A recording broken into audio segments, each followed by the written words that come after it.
Je présume que vous parlerez de votre oncle sur un plateau de télévision, votre oncle Alassane Dramane Ouattara, le président de Côte d'Ivoire. Je vais d'abord faire une précision sur cette appellation d'oncle. Parce que je ne sais pas si les gens lisent un peu. C'est une simple poignée de main entre François Mitterrand, l'ancien président français, et l'ancien chancelier allemand Helmut Kohl. Une simple poignée de main qui a changé tous les rapports entre deux ennemis qui étaient la France et l'Allemagne, qui sont passés du face-à-face au côte-à-côte. Et aujourd'hui, on parle de couples franco-allemands, qui sont le socle de l'économie de l'Union européenne. Une seule appellation peut changer les choses. Donc, vous savez très bien que moi, je suis bêté, le président Alassane Ouattara dit non, il ne peut pas être mon oncle. Mais j'ai lancé cette phrase parce qu'au sorti de leur rencontre entre le président Gbagbo et lui, ils se sont appelés frères. Pour moi, je dis le président Gbagbo est mon père. Alassane Ouattara est son frère. Ce qu'ils se sont dit. Je dis, mais donc, c'est que c'est mon oncle.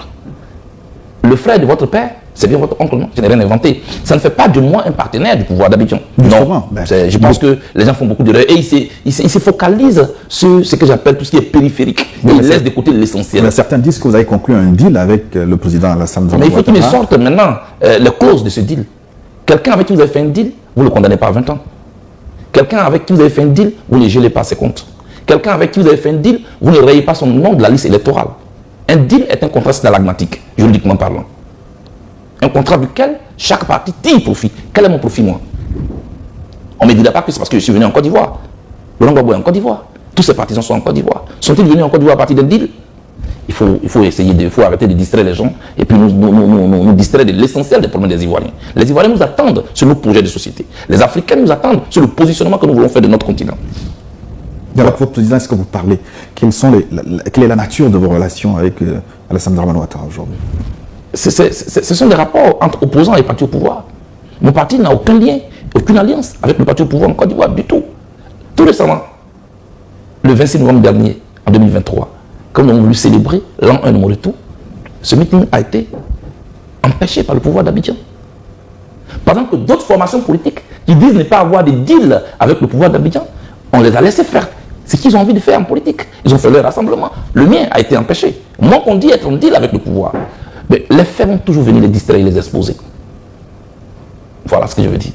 Partagez cet entretien exclusif, le premier du genre, du leader du COJEP après son retour en Côte d'Ivoire, entretien hors de son pays. Je voudrais qu'on parle maintenant d'un ancien ami ou d'un ami, Guillaume Kibafori Soro, en exil aujourd'hui. Je voudrais vous rappeler une petite circonstance. En son temps, quand vous étiez en exil, il vous demandait de ne pas jouer aux fugitifs et de rentrer au pays pour faire face à la justice.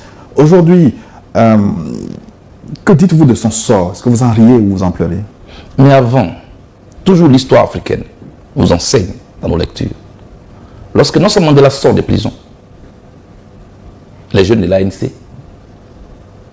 lui disent, mais Madiba il a changé.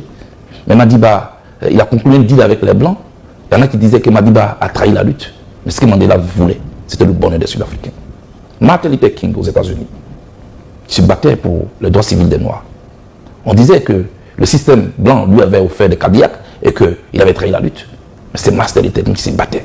Donc la plupart des leaders, il y a toujours des légendes qui sont inventées autour d'eux. Ce qu'il faut faire, jugez-les à partir de leur démarche, jugez-les à partir de leurs actes. Le reste, c'est des gens qui ont envie de s'amuser. Tout ce que je leur dis, ils ne sont pas obligés de nous associer à leur amusement. Ils peuvent aller s'amuser ailleurs, parce qu'on est au sérieux. On parle de la vie d'Ivoirien, on parle de la vie d'Africain. Un continent qui a tout, qui vit sur un sol riche et dont les populations sont pauvres. C'est d'abord la précision que je voulais faire. Parlant de Guillaume Soro, je pense que la situation qu'il vit, elle est difficile parce que moi je l'ai déjà vécue. Je ne vais pas tirer sur une ambulance.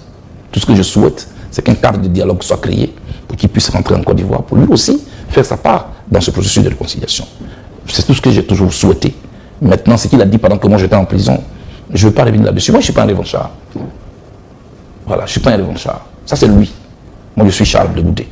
Je vois un Ivoirien qui est en difficulté. Il veut rentrer chez lui. Il a exprimé clairement tout ce que je peux faire quand j'ai droit à un micro. C'est de souhaiter qu'un cadre soit créé. Parce que j'ai toujours souhaité que les fils et les filles de la Côte d'Ivoire rentrent en Côte d'Ivoire pour qu'ils puissent vivre calmement. Le reste, je ne vais pas faire trop de commentaires. Et le retour de Soro en Côte d'Ivoire, c'est un élément clé pour la réconciliation nationale des Ivoiriens.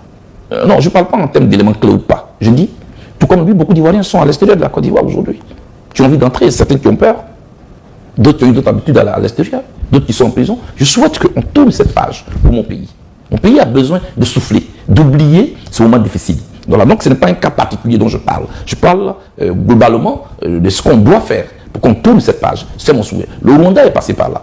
L'Afrique du Sud est passée par là. Même l'Europe est passée par là. C'est sur les cendres de la Deuxième Guerre mondiale que l'Europe a été bâtie. Je pense qu'on peut y arriver aujourd'hui. Je vous ai pris tout à l'heure le cas de l'Allemagne et de la France. L'Allemagne a occupé la France. Mais aujourd'hui, ils ne se regardent plus en chaîne de faïence. Ils sont ensemble pour construire. Donc il y a un moment pour se battre. Il y a un moment pour parler paix. Voilà. Il ne faut pas toujours chercher à avoir raison. Il faut chercher la paix. C'est le fait de chercher forcément à avoir raison sur l'autre qui est à la base des conflits. Moi, je souhaite qu'on tourne cette page pour mon pays. La Côte d'Ivoire est un pays qui est important en Afrique de l'Ouest.